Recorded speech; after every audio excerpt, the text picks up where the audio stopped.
نستعينه ونستغفره ونعوذ بالله من شرور أنفسنا ومن سيئات أعمالنا من يهده الله فلا مضل له ومن يضلل فلا هادي له وأشهد أن لا إله إلا الله وحده لا شريك له وأشهد أن محمدا عبده ورسوله.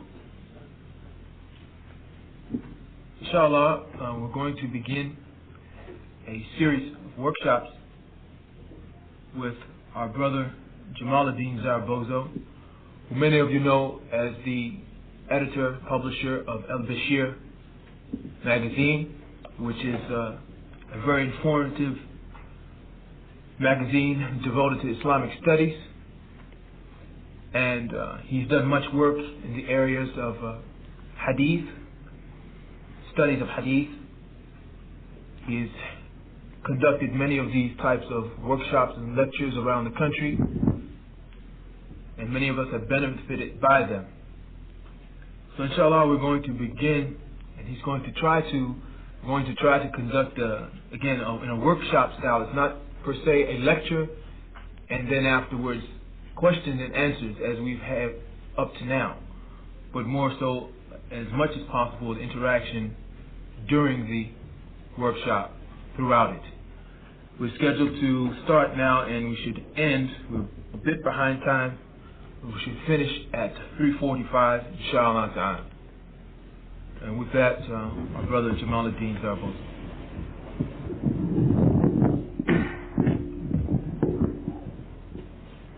Bismillah ar-Rahman ar-Rahim. Alhamdulillah wa salatu wa salam ala Sayyidina Muhammad wa ba'd. That was quick. Inshallah, as the brother mentioned, this is actually supposed to be a workshop type atmosphere. I guess a break from the regular lectures that we've been having so far. And the topic also is related to Sunnah and Hadith of the Prophet Muhammad sallallahu alaihi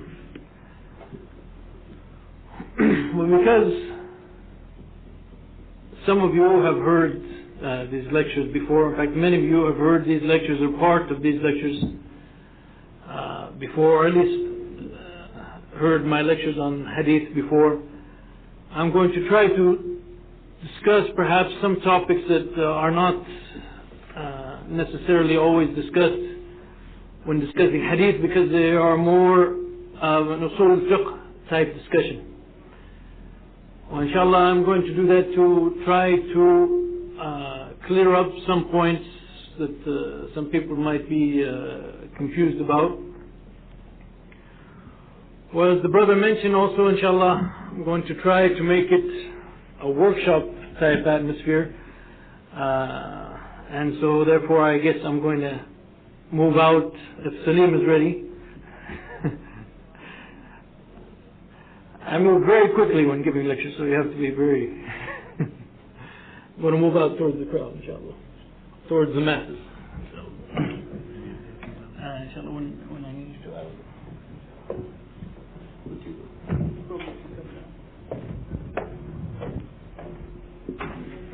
I'll use the microphone first.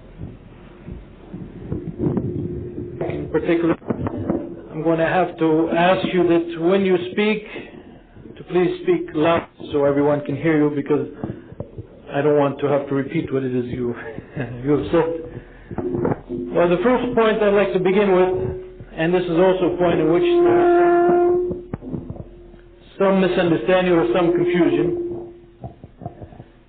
and this is with respect to the definition of Sunnah. Like, that will be our starting point, obviously. What is the definition of Sunnah? Quickly. Try to keep things moving, inshallah. Who can give me a definition of Sunnah? The way of the Prophet is faith, is action, and is practice. Okay, the Prophet said the way of the Prophet his sayings, his actions, and his thoughts and approval. Is that correct? Okay, according to me it's incorrect. Everything that was revealed to the Prophet, that would include the Qur'an. So you're including the Qur'an under the definition of Sunnah.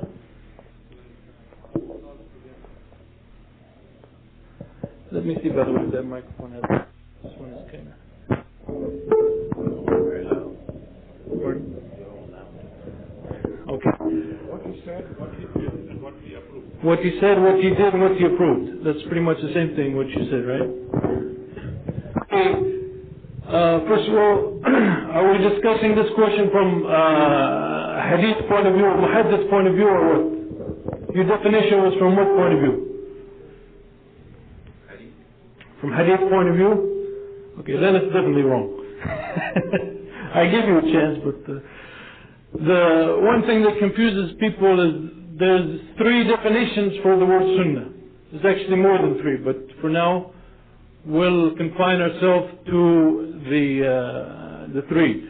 One of those 3 is the definition the brother gave, and that's probably the most important.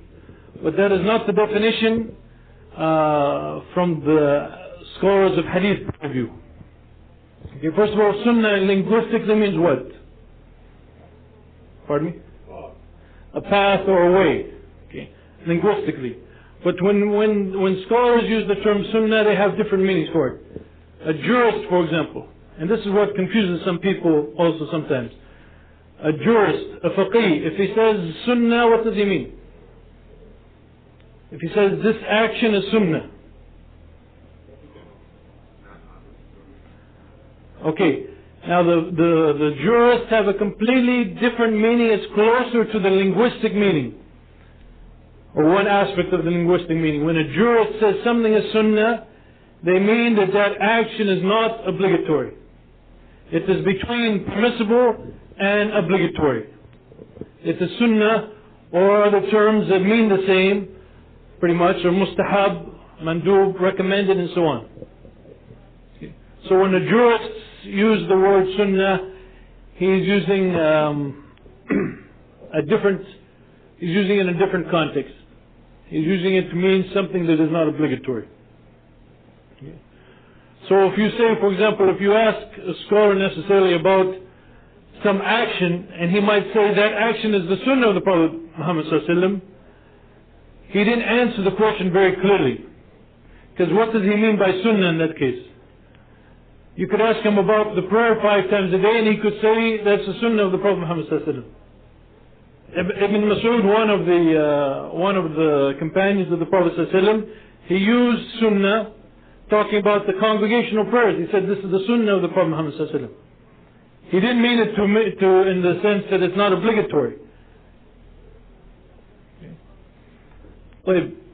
The legal theorists, the usuliyin, the people who studied legal theory, their approach to the sunnah, or their approach to the Prophet Muhammad sallallahu alaihi wasallam, is they want to look at the sunnah from the point of view of what is an authority in Islamic law.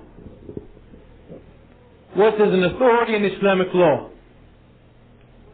Okay, that's when you study usul al-fiqh, basically it is a determination of what are the proofs in Islamic law and how they work and so on.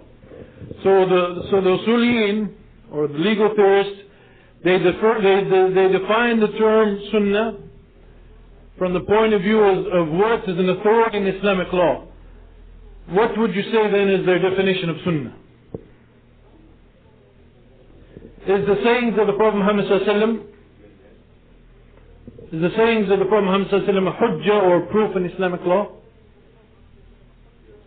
Okay. Is his actions, I guess, are his actions? It's not an English class, so I won't.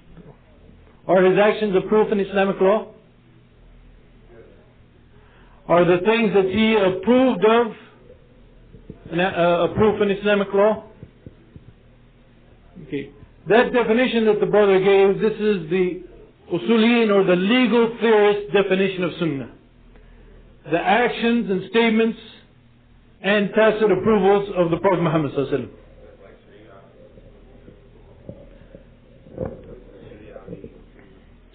No, this is the Sharia, this is the Sunnah from a legal theorist point of view. Let's leave it at that. Okay? Now, from a Muhaddith or a scholar of Hadith point of view, what is the definition of Sunnah?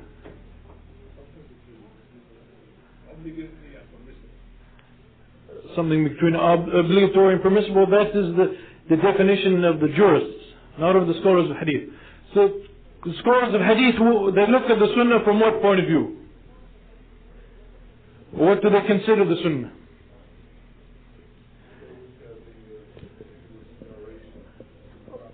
Okay, they are concerned with everything that has been narrated from the Prophet Muhammad sallallahu alaihi wasallam. Everything that has been narrated from the Prophet Muhammad sallallahu alaihi wasallam. So the sunnah, according to the scholars of hadith, is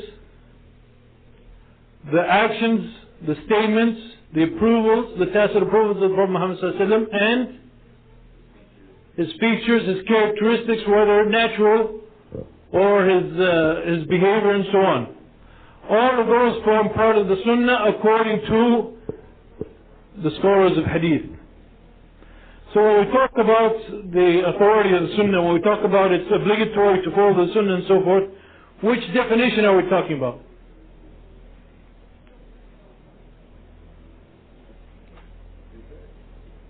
Pardon? When we talk about the authority of the sunnah, when a speaker here says we have to follow the sunnah, you're big enough, you don't have to raise your hand and just speak. I won't. Of the jurist? That is something between obligatory and permissible? When I say it's obligatory upon you to follow the sunnah and I bring you a quote from the Qur'an about the sunnah, what definition am I talking about? The legal theorists. We're talking about the legal theorist definition. When we say it's obligatory to follow the sunnah, we're talking about the legal theorist definition of sunnah.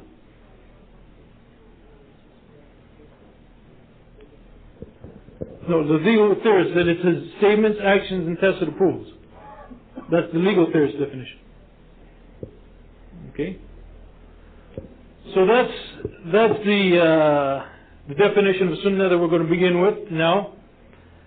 Now,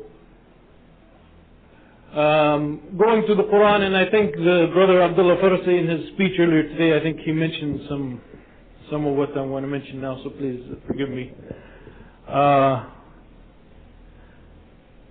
Unfortunately, nowadays you meet many people who do not believe in the authority of the Sunnah. They claim, for example, that we have to follow the Qur'an only. Or they claim that we follow the Qur'an, it's obligatory upon us to follow the Qur'an, and then we are free to follow the Sunnah or not. Nor to say that they're mixing two definitions of Sunnah. If they mean Sunnah by the jurist point of view, they're correct, but there's some things in the Qur'an which are Sunnah from the jurist point of view. Am I confusing anybody yet? Good. Some people get confused because they hear the term Sunnah means something not obligatory. So they say, well, it's not actually obligatory upon us to follow the Sunnah. No, this is wrong. It's not obligatory upon us to follow or to implement what the jurists call Sunnah, which is something between obligatory and permissible action. So it's very important that you don't get confused between the two. It is obligatory on all the Muslims to follow the Sunnah. It's obligatory to follow the Sunnah. We can prove that from the Qur'an. Okay. But there's some actions from the Sunnah and there's some things from the Qur'an also which are not obligatory. They are simply mustahab or this is the confusing part, what the jurists call Sunnah. Let's leave that point for now.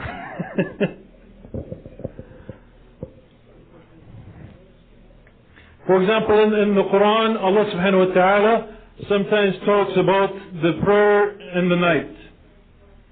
Or talks about recording some kind of business transactions.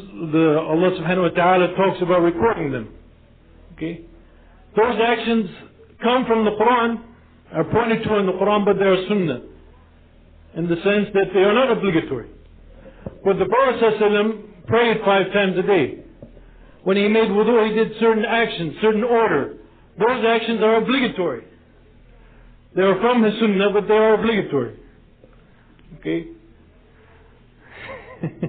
So, first point is, we must not get those two confused. Okay.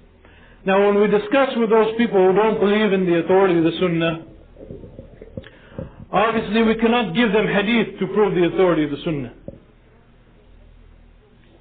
You see the fallacy in that, or why that won't work? You tell them you have to follow the Sunnah because the Prophet said you have to follow the Sunnah. And they're saying, well, we don't have to follow what the Prophet said. So we have to prove to them from the Qur'an itself that it's obligatory to follow the Sunnah. But the Qur'an itself is the biggest hadith. Yes, that's true. But they don't see that point. Yes. Yes. No. Yes, exactly. That's true. That we accept, I mean, the Qur'an itself, you could, in loose, very loose terms, you could say that the Qur'an is the hadith of the Prophet ﷺ. He is narrating it us and telling us that this is what Allah said. Okay, but they don't understand that. They're at a different level, I guess. So we have to prove from the Qur'an itself the obligatory nature of following the Sunnah. What are some of the verses in the Qur'an that prove that it's obligatory to follow the Sunnah? First of all, how many verses in the Qur'an are there that prove the position of the Sunnah? More than 40 verses. Okay? Let's start with one. Okay, I assume you all heard that, right? Yes. The verse in the Quran, وَمَا أَتَاكُمُ الرَّسُولُ فَخُذُوهُ وَمَا نَهَاكُمْ عَنْهُ فَانْتَهُوا. That whatever the Prophet ﷺ gives you, you may take it, you must take it, and whatever he forbids you or keeps from you, you must abstain from. Is that a proof, by the way? Let me ask, by the way, the brothers from Houston. Would you say that's a proof of the authority of the Sunnah? What would be your reply to that? Because I most recently did this same lecture in Houston, and there, mashallah, they were all there taking notes and taking everything down. My answer to that would be that this verse is revealed concerning what?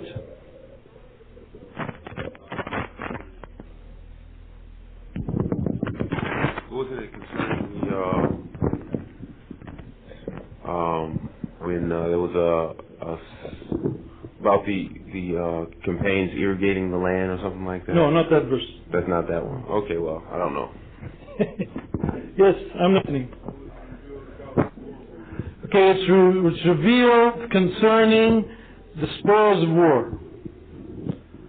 So someone could argue that that's not a proof for the position of the Sunnah, because it's saying is that whatever the Prophet ﷺ gives you of the spoils of war, you may take it. And what he doesn't give you, you cannot take from it. Any answer to that?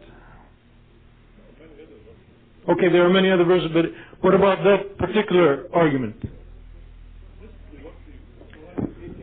Universal nature and the similar does not mean that it relates to only this situation. Okay. It covers it is just a sample of all situations.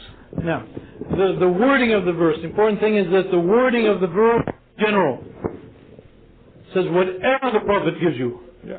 It is not specific. And the principle applied and interpreting the Qur'an, applying the Qur'an, is that the generality of the text takes precedence over the particular incident that it's related to. In other words, you could have a verse related about something in particular, but its ruling applies to that and to anything else if the wording is general. And this wording is general. It doesn't say what the Prophet gives you of the war booty you may take, but it says, وَمَا أَتَكُمْ وَمَا. Ma means anything. Whatever the Prophet gives you or allows you, you may take, and whatever he doesn't allow you, you may not take. Now,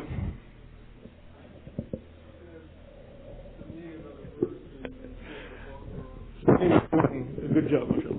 I think 36 verse. If they believe in exactly what you believe, then they are rightly guided. Okay. This verse is, you could argue that this verse is just talking about we have to have the same beliefs as the Prophet Muhammad ﷺ. Right? It doesn't say anything about doing the same actions.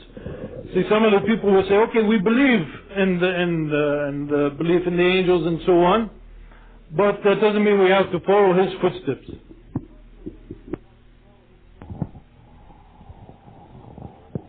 How about when Allah says,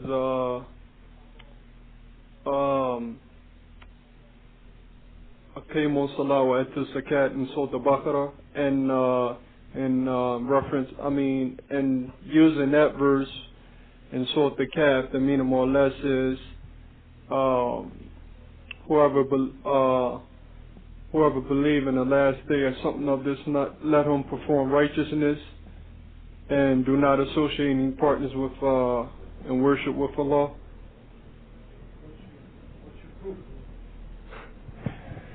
That in order for us to perform any righteous deeds, that we have to use the Sunnah.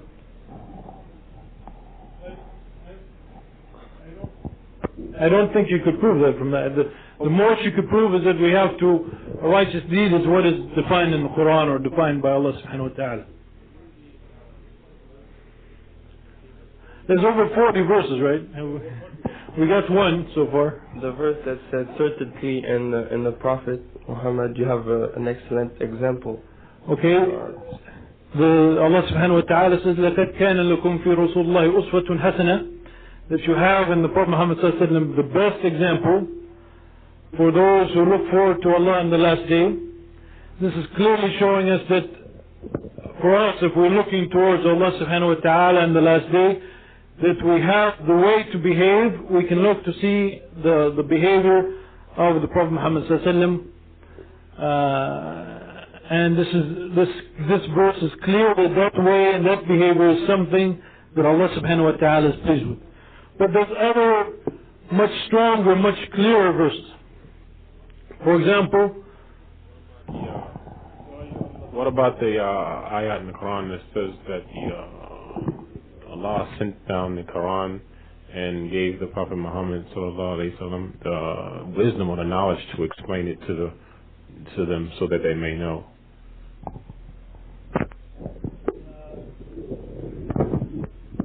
There's many verses in the Quran which Allah subhanahu wa ta'ala says that He revealed to the Prophet sallallahu alaihi wasallam the book, al-kitab, and al-hikmah, the wisdom, right? That Allah subhanahu wa ta'ala revealed both. And another verse, Allah subhanahu wa ta'ala even tells the Prophet's wives that they should recite, or in other words, they should go over what has been revealed of the hikmah. What's the meaning of hikmah here? The meaning of hikmah, according to the scholars from the time of the Sahaba, the meaning of hikmah is the sunnah. That is the other revelation that the Prophet Muhammad sallallahu alaihi wasallam received. And the Prophet sallallahu alaihi wasallam in fact said that I have been given the Qur'an and something similar to it. And that thing similar to it is his sunnah. His sunnah was in fact a type of revelation. Okay. The sunnah is a revelation from Allah subhanahu wa ta'ala. Okay. That's an important point to keep in mind, that his sunnah is a revelation from Allah subhanahu wa ta'ala. طيب. In one verse Allah subhanahu wa ta'ala says فَلَا وَرَبَّكَ لَا يُؤْمِنُونَ حَتَّى يُحَكِّمُوكَ فِيمَا شَجَرَ بَيْنَهُمْ ثُمَّ لَا يَجِدُوا فِي أَنفُسِهِمْ حَرَجًا مِمَّا قَضَيْتَ وَيُسَلِّمُوا تَسْلِيمًا.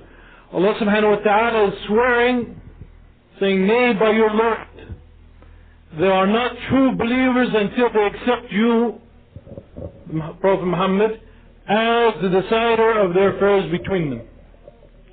And they find no hardship.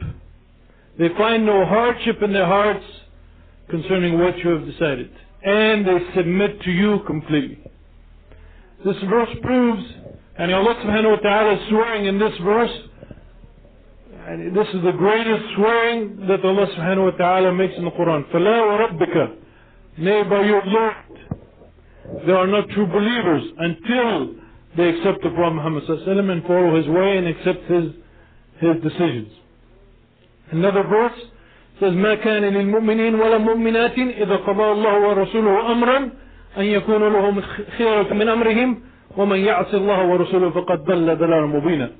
Allah subhanahu wa ta'ala says that it is not becoming of a believing man or believing woman that if Allah and His Messenger have decided anything, that they should have any say in the matter. And whoever disobeys Allah and His Messenger has gone far astray. And this verse was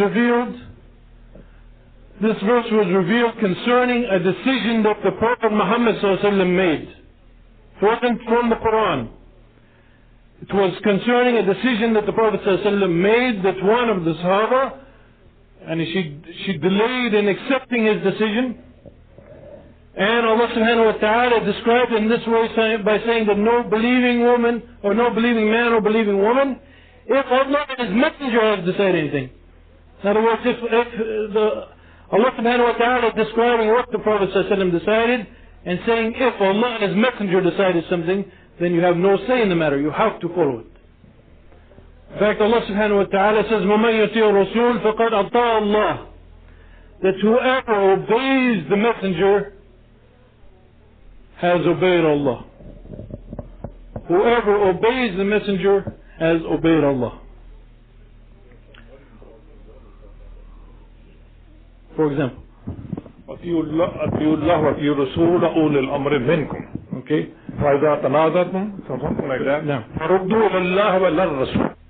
Does not stop فردوا إلى الله, but it says وإلى الرسول. No. It means we should go not only to Allah, Allah means the Quran, but also towards the Prophet sallallahu alaihi wasallam. Then there are other verses that say, فإذا قرأنا القرآن فاتبعوه. It says ثم علينا bayana. Then it is our responsibility to explain to you. Similar verses, Surah Nahl, they say we have sent you the Quran so that you may explain. I don't recall the exact, but so that you may explain to the people. That explanation is not part of the Quran, it is part of the Prophet sallallahu alaihi wasallam sayings.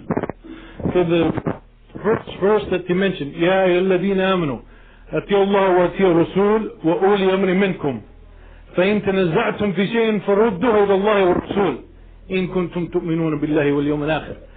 This verse says, "O you who believe, obey Allah and obey the Messenger, and those in authority among you."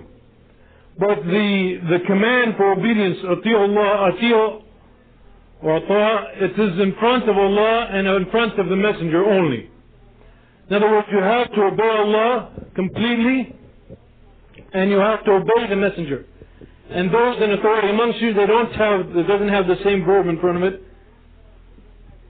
Meaning that obedience to those in authority among you is conditional upon their obeying Allah and His Messenger. In other words, that their command is in accord with what Allah and His Messenger have ordered. In fact, the Prophet ﷺ said, there's no obedience to the created if it involves disobedience to the Creator. And then the verse continues that if you differ about any matter, if there's any difference of opinion, if you differ about any matter, then take that matter to Allah and His Messenger. What's the meaning of taking it to Allah? You're jumping ahead. What's the meaning of taking it to Allah? Taking it to the Book of Allah and taking it to the Messenger. When he was alive, it means take it to the Messenger, and after he's dead, means take it to his Sunnah. So that's one of the many verses in the Quran that point to the importance of following the Sunnah. Well, I have some handouts. This first handout, there's not enough for everyone. So if you don't get one, it's his fault, not mine. I'm giving it to him. Just make sure you give some to the sisters. If your wife is here, she can distribute them. But just the first row here, in the first row. Good. Now. الصف الأول يعني الأول, so we give it to the first row. Those of you in the back, you will learn next time. Like this handout, if you know some brothers are from the same area, you can just give them one and they can. Kamal doesn't deserve one for a number of reasons. Now on this handout on the first side, or excuse me, on one side, doesn't say first or second side. On one side it is the definition of the Sunnah according to the different types of scholars that we discussed earlier. Now I could have passed this out earlier, but as soon as you pass out a handout, everyone looks at the handout and they no longer listen to what you have to say. And on the other side, we mentioned a number of verses. We did not discuss where they're from exactly, what's the verse number and so forth. On the other side, I think there's about 20 verses. It's not all the verses again. There's about 20 verses related to the position of the Sunnah, or confirming the position of the Sunnah in Islam. طيب. Did you handle that fairly and justly, or? Okay, now that the position of the Sunnah, let's assume that we all agree for the time being that the position of the Sunnah has been confirmed as a source in Islamic law. Now comes the second question. With respect to the source of Islamic law, and they're usually stated as what? The source of Islamic law, usually especially since the time of Imam Shafi'i, they are basically stated as four. Qur'an, I'll get you started. Qur'an, Sunnah, good, alhamdulillah, you didn't miss that one, we just. Ijma' and Qiyas, okay. With respect to those four, would you say that it's a matter of priority? First comes the Qur'an and then the Sunnah and so on?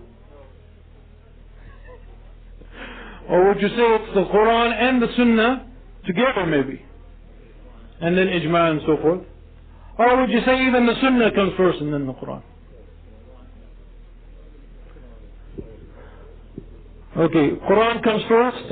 Here comes the chalkboard. You have to pretend there's a chalkboard over here. Okay, we have three possibilities. The order of precedence. Either the Qur'an comes first and then the Sunnah, or they are of equal status, or the Sunnah comes first and then the Qur'an. Quran cannot be understood without the Sunnah, and Sunnah cannot be understood without the Quran, so they go hand in hand. Good point, but I disagree. Just a minute now, just a minute. Can the Sunnah be understood without the Quran? Really? Don't let me influence your decision there. You got to be kidding, what?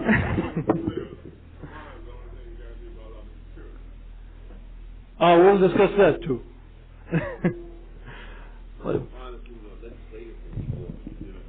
Are legislatively equal? To properly understand the Quran is must. And to understand the Sunnah properly, Quran is a must. They both should not contradict each other. Well, they will not contradict each other, but I don't think you need the Sunnah to understand. I mean, for the Sunnah, if you have all the Sunnah, you don't need the Quran to understand the Sunnah. But you do need the Sunnah to understand the Quran. Okay, that's fine. I'm not here to convince you, especially of a point that I'm going to refute anyway. Therefore, that's the argument of those people who say that the Sunnah takes precedence over the Quran.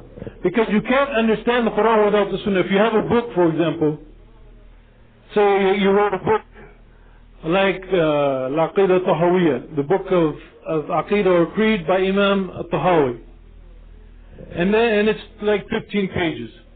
And then you have this 500-page commentary. Okay?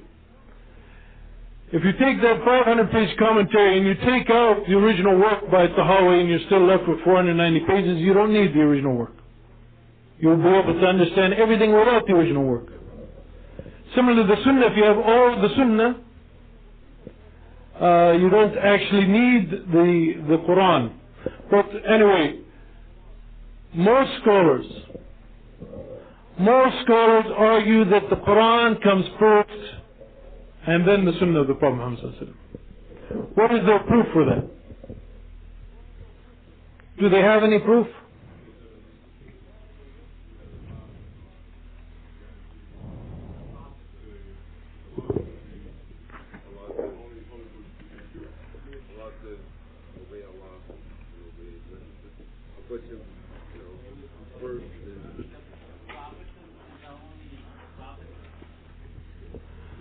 So far I haven't really heard any of the arguments usually given by the Usuliyin of why the Quran should come first.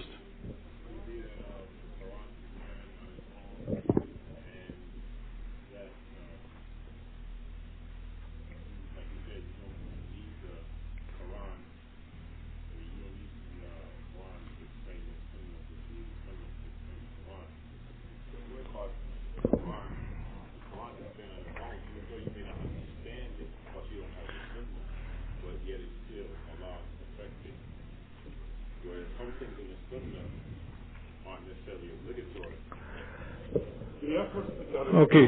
First of all, let's discuss this first point before we go on. Is it true that Allah subhanahu wa ta'ala simply promised to preserve the Quran, only the Quran, without the Sunnah? Why not?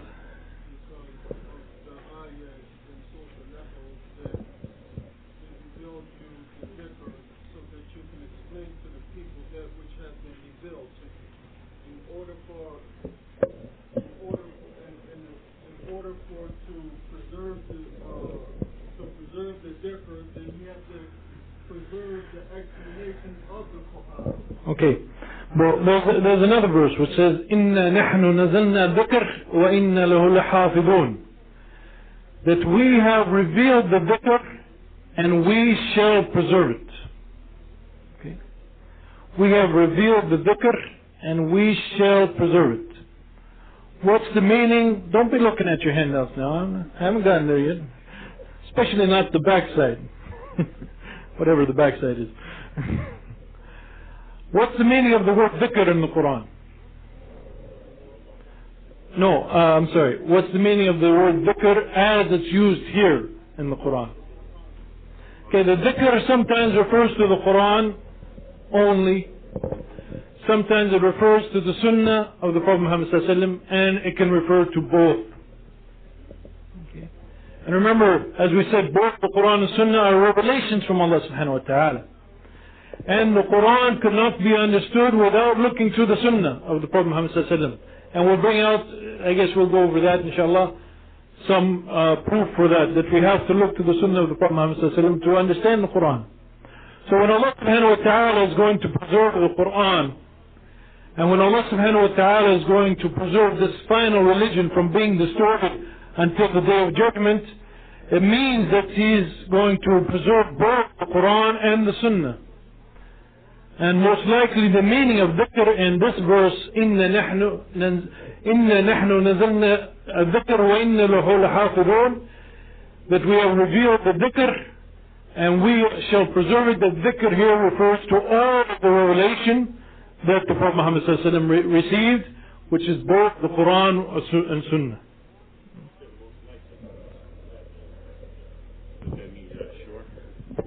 Me? I'm sure.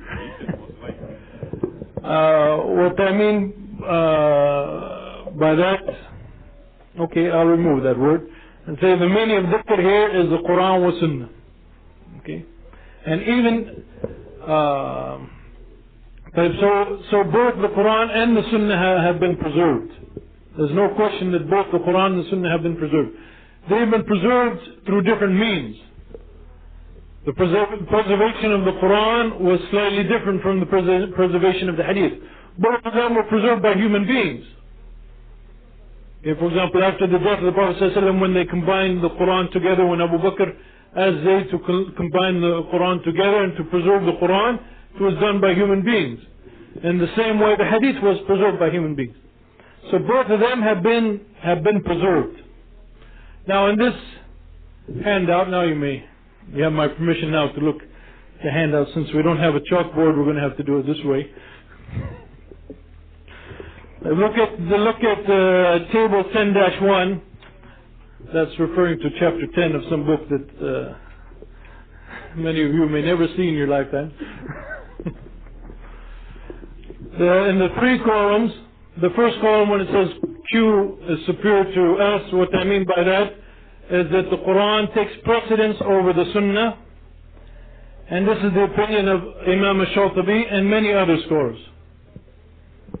It's not just Imam Shatibi, but for some reason, I don't remember when I was preparing this why I referred specifically to Imam Shatibi, but that's his opinion. The second opinion is that the Qur'an and the Sunnah are equivalent or equal from the point of view of authority. And that's the opinion that Al-Albani holds. Muhammad Nasruddin Al-Albani and other scholars also. And the third column is that the Qur'an is inferior to the Sunnah from a legal theory point of view. Okay. In each category I give the arguments or the proofs that the people, for example Imam Shatibi, these are basically the arguments that he makes. Number one, the Qur'an is a miracle. Okay, the Qur'an is a miracle. Is the Sunnah of the Prophet ﷺ, are his Hadith considered a miracle? Well, we may consider it a miracle, but yes. But it is not considered, it was not the Prophet ﷺ did not present his Sunnah to the kuffar, to the disbelievers, as a miracle, as he did with the Qur'an. And the Qur'an challenged them to produce something similar and so on.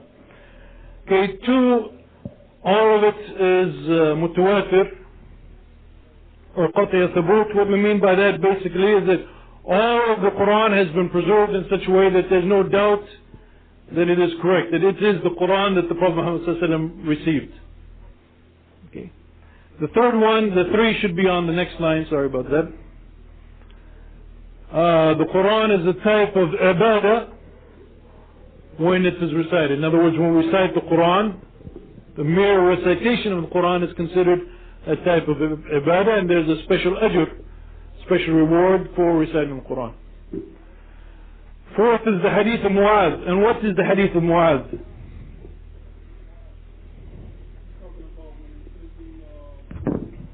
Yemen, Yes.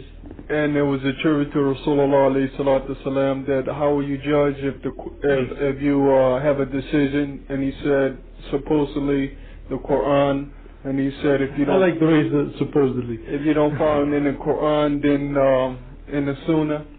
Yeah, it's the Hadith, exactly. The Hadith when the Prophet ﷺ was sending Mu'adh as a teacher and as a judge to Yemen, and asked him, how will you judge?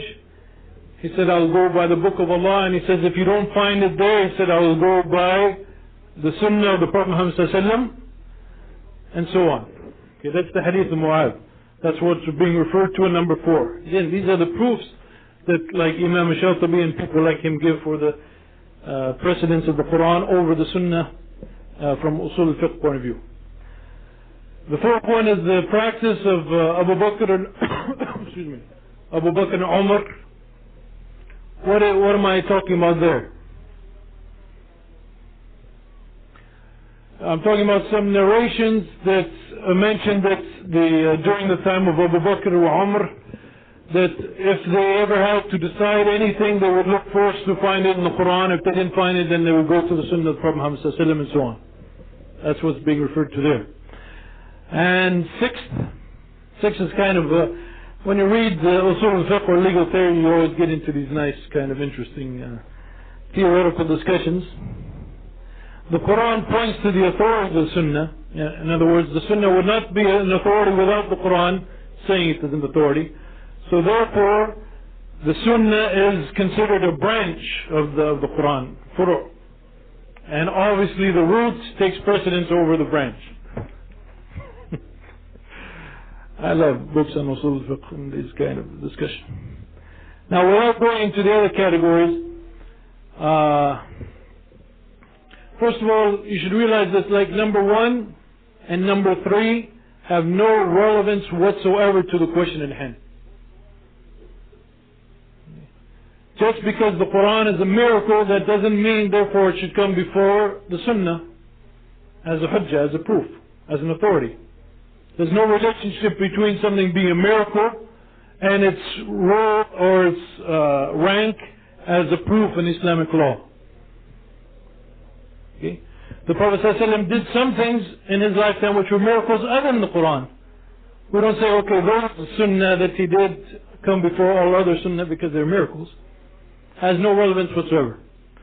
Similarly, the fact that when you recite the Qur'an it is a type of ibadah, again, has no relevance whatsoever whether or not the Qur'an should come first or the Sunnah of the Prophet Muhammad sallallahu alaihi wasallam. With respect to number 4, the Hadith of Mu'adh, what's the response to that? Since you said supposedly, he said.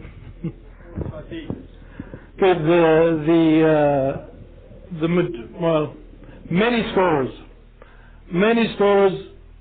say that this Hadith of Mu'adh is batil, or it is not a true Hadith of the Prophet Muhammad sallallahu alaihi wasallam. There are others like Ibn Kathir who say it is Hasan.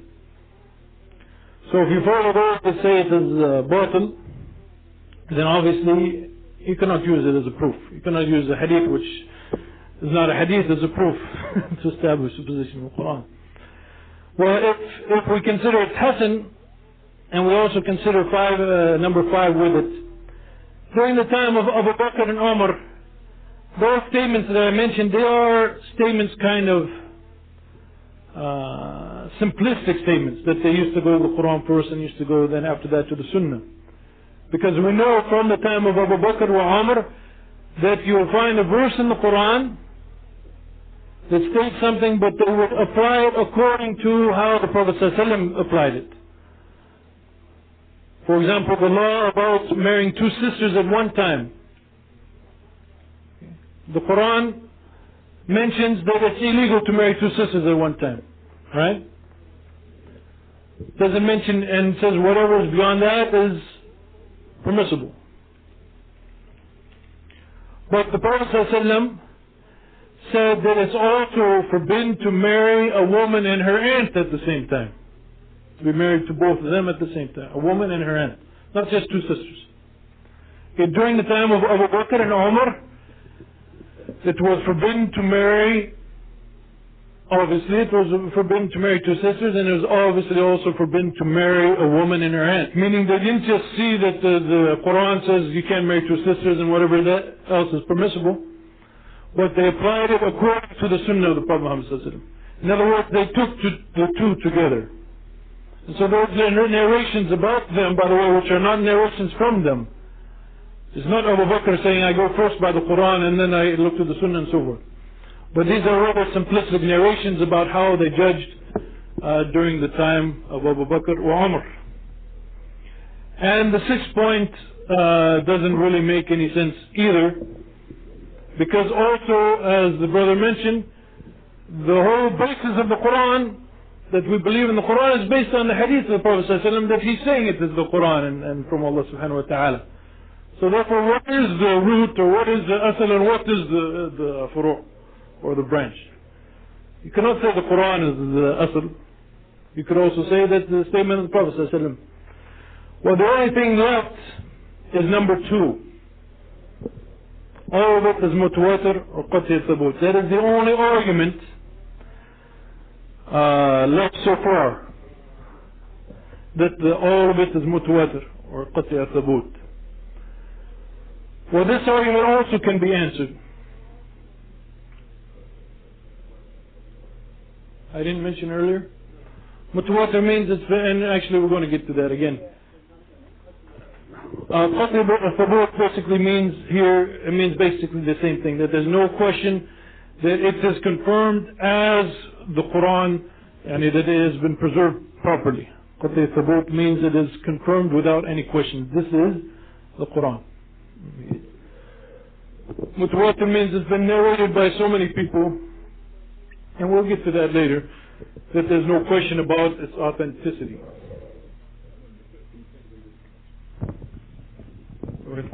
One is that in the Quran, we read again and again, Atiullah wa ati'u. What about those verses that say Atiullah wa Rasul, obey Allah and the Messenger? Yeah, but Allah comes first.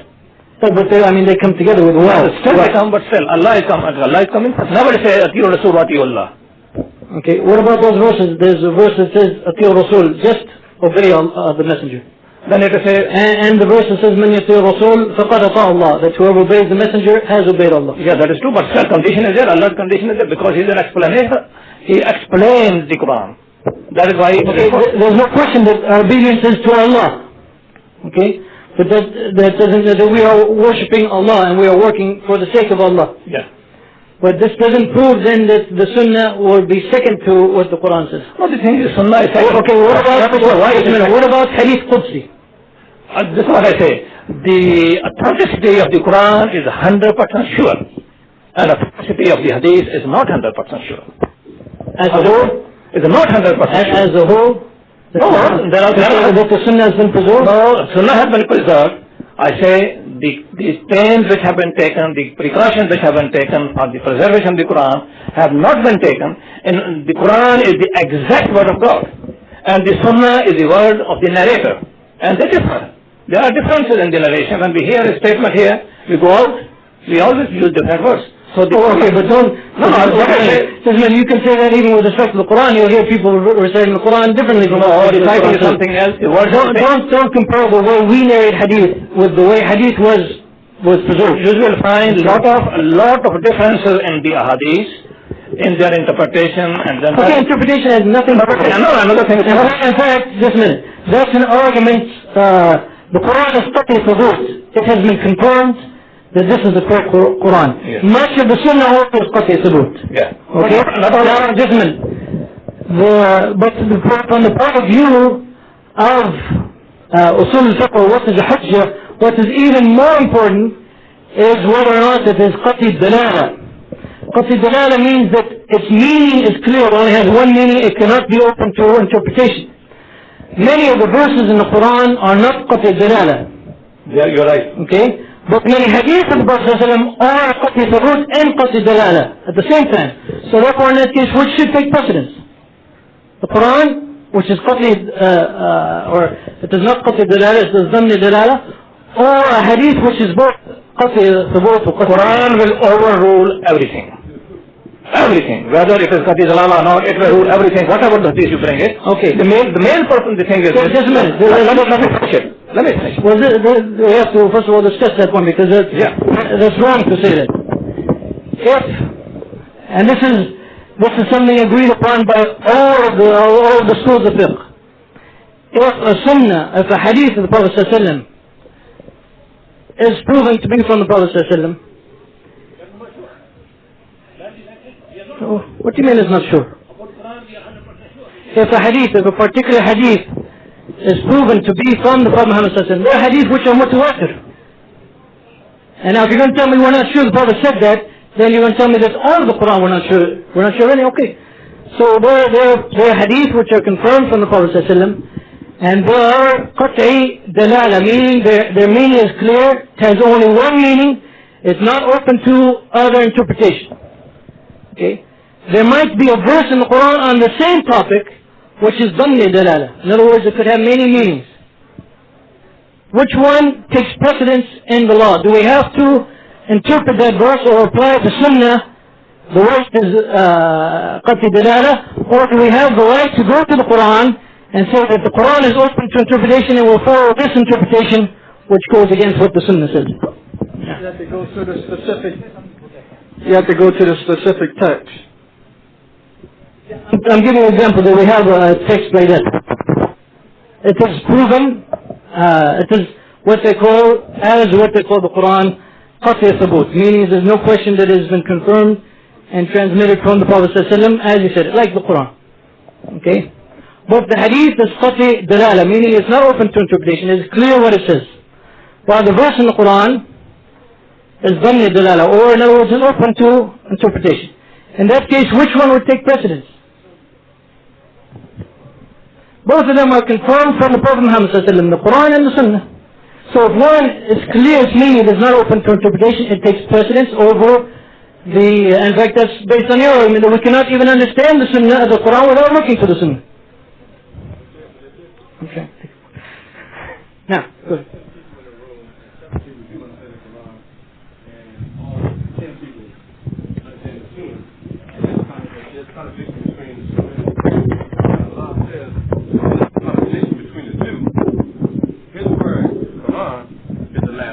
Wait a minute. What verse are you talking about?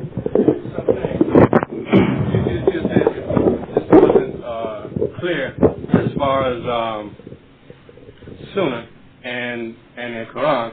And if Sunnah is made clear, and if a verse out of Quran can be interpreted more than one way, then Sunnah should be taken over Quran. But if there's more than one individual both seeing the verses in... But it's from the Arabic point of view, by the way, that we say that this one has only one meaning and this one has more than one possible meaning. We're not talking about someone's understanding. Someone sits in and he says, oh, this can mean this or that. We're talking about from the Arabic point of view. From the Arabic point of view, there are sentences that can have only one meaning. And there are other sentences that can have more than one meaning. That's what we're talking about. We're not talking about people's understanding. We're talking about from the Arabic point of view.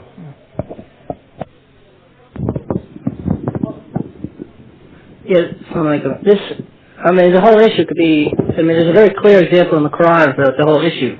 Allah subhanahu wa ta'ala says in the Quran that as to the thief, the male or female, you cut off their hand. And the word in the Quran for hand is yad. If we look only to the Quran, the only definition the Quran gives of yad is up to the elbow. So if you're using only the Quran, you will cut the thief's hand off, meaning up to the elbow. But the Sunnah of the Prophet, and looking to the Sunnah, and this is where the Sunnah explains the Quran, we have to take both the Sunnah and Quran together. The Sunnah of the Prophet for cutting off the hand of the thief was the hand to the wrist. So the definition of yad cannot be found in the Quran, it has to be found in the Sunnah. I was trying to think of an example. So I think the example that the brother made is clear. That the Quran and Sunnah go together. And their authority in Islamic law, as we can see in the arguments presented from both sides, you can read the middle column to see what are the arguments and the answers to the first column.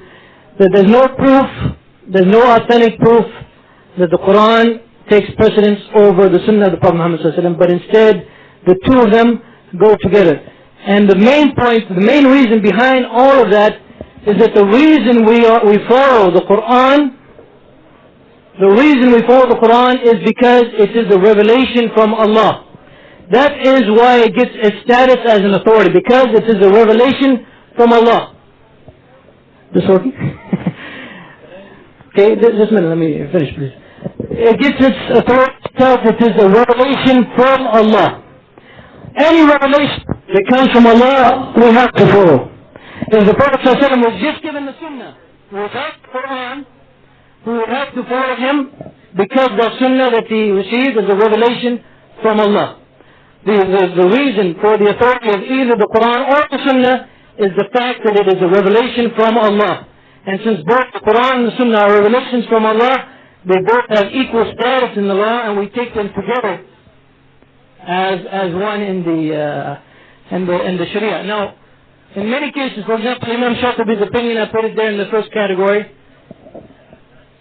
In his case, in particular Imam Shatibi's case, the two opinions, the first opinion and the second opinion, basically is just a difference of wording.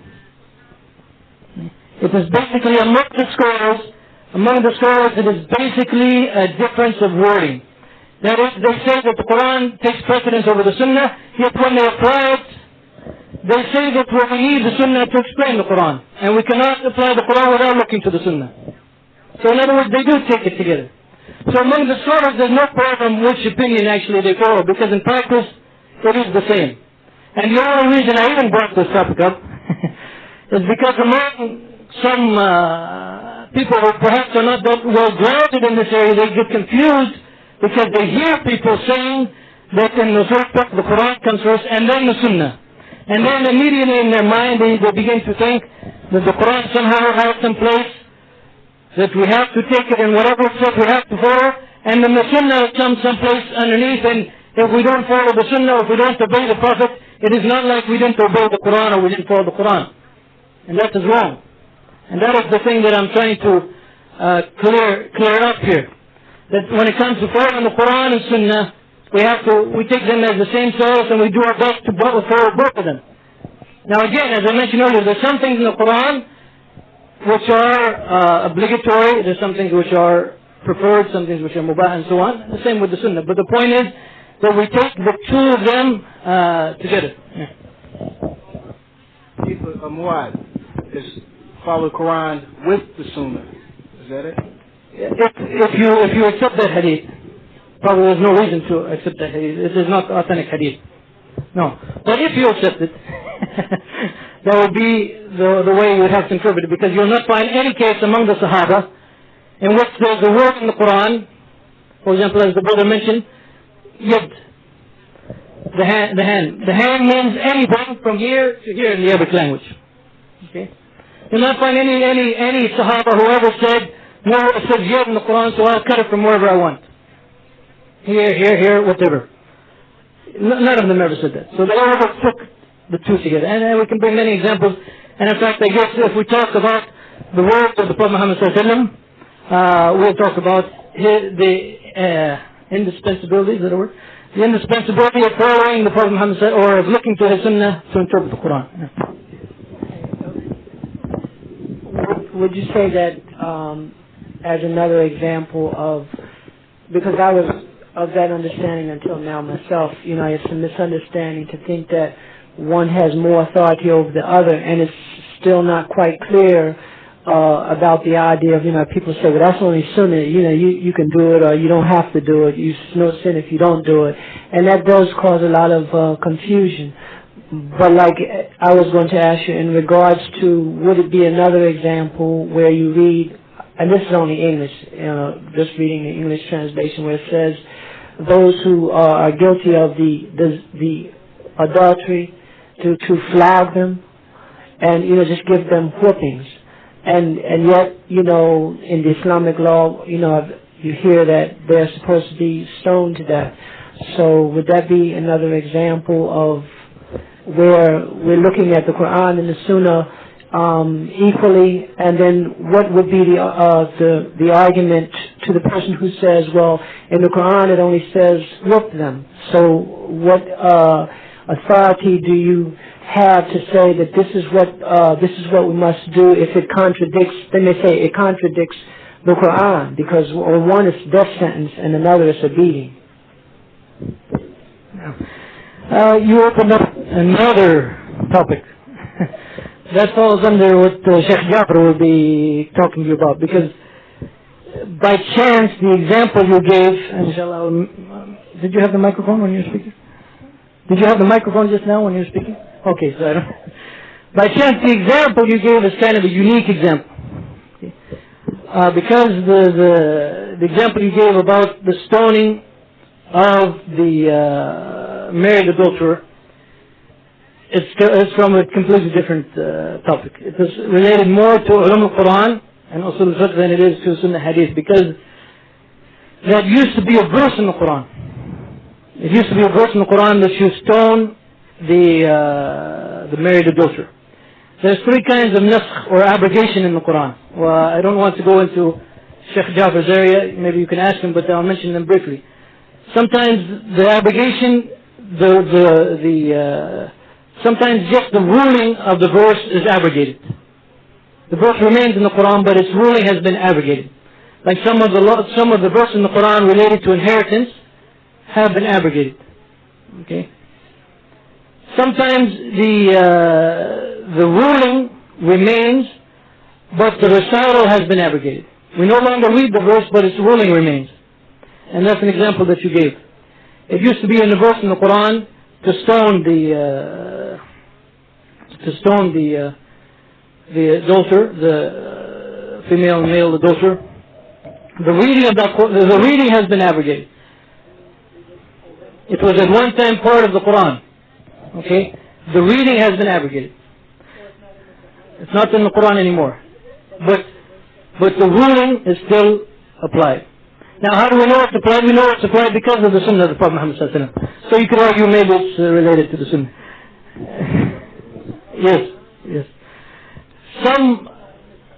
That's correct, yeah. This is, as I said, this is a different topic. This is not the hadith.